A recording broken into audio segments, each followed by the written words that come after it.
So the Public Health Act was actually just recently replaced in 2009. We had the same Public Health Act since 1893, and we have just in the last 6 years had a change in the Public Health Act.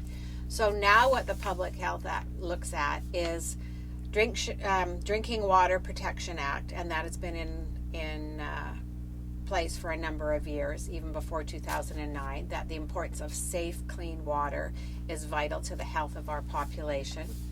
We look at food safety, and we have lots of controls for food safety. As we indicated, tobacco control is one of them.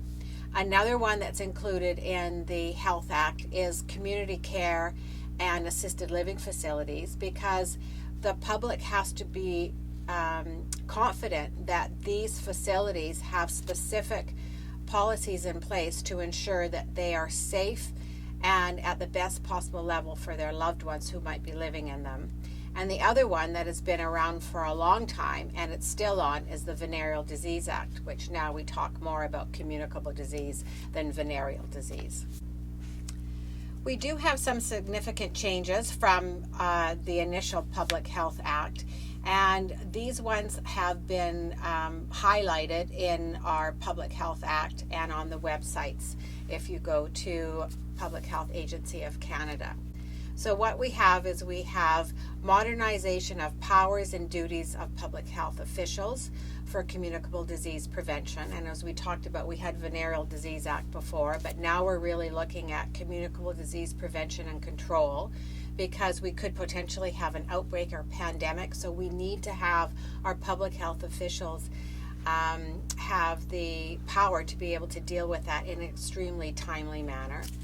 Environmental health hazard response, chronic disease and hazard prevention, and public health emergency responses. For example, we have to have our inspection powers and the powers to issue orders. So should we have a catastrophe or an outbreak, we have to be able to have the powers that be indicate who needs to be quarantined, who needs to be isolated, and how that will all play out. That's all to do with the Public Health Act. The other main component that has changed is what we're improving the health monitoring abilities, such as being able to require the reporting of indications of hazardous environmental exposures, blood levels of lead, of mercury, in terms of the chemicals that potentially could be in the water, when we have reporting of E. coli in the summer at our beaches. All of this is improving our ability to report our hazardous environmental exposures and let the public know about that. And we, on the other hand, in government and other areas, can help mitigate the problem.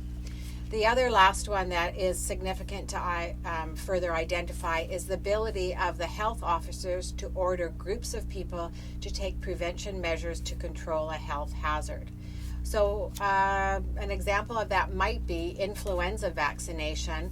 The health officials have indicated that all individuals who work in hospitals are required to have the influenza vaccination throughout the flu season, which runs in Vancouver from end of October until April.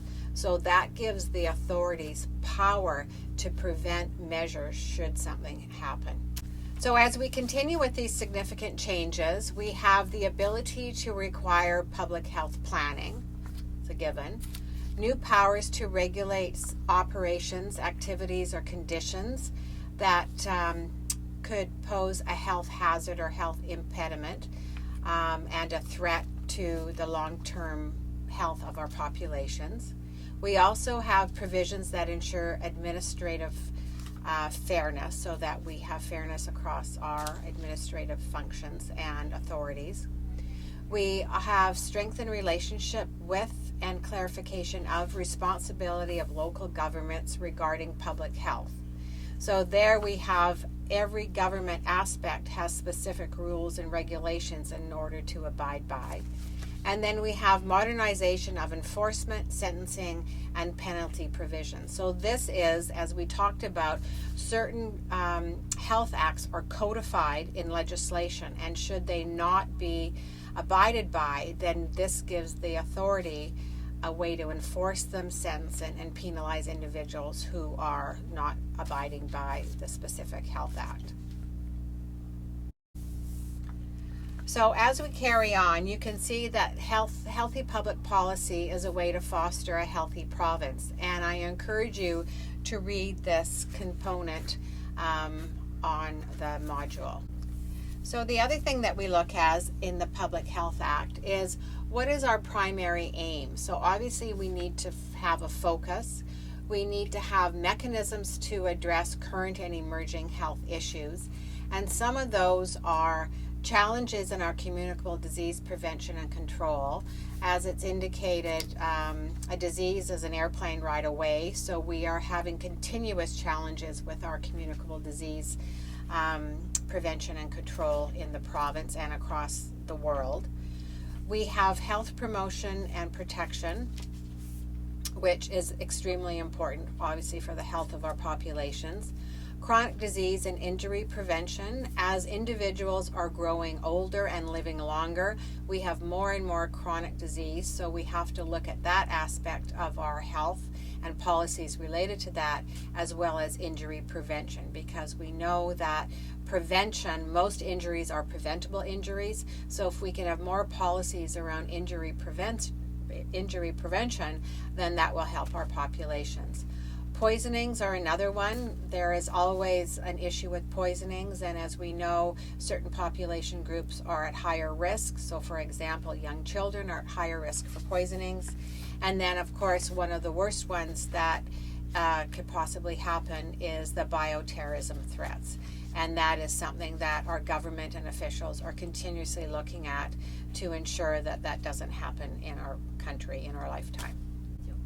So this video, I would ask you to click on it. It is Healthy Living Public Policy Makes a Difference, and it gives you two scenarios of two women who have used different policies, or those policies have been available to them to make their lives much more manageable. So it's not very long, so please click on the link and watch the video.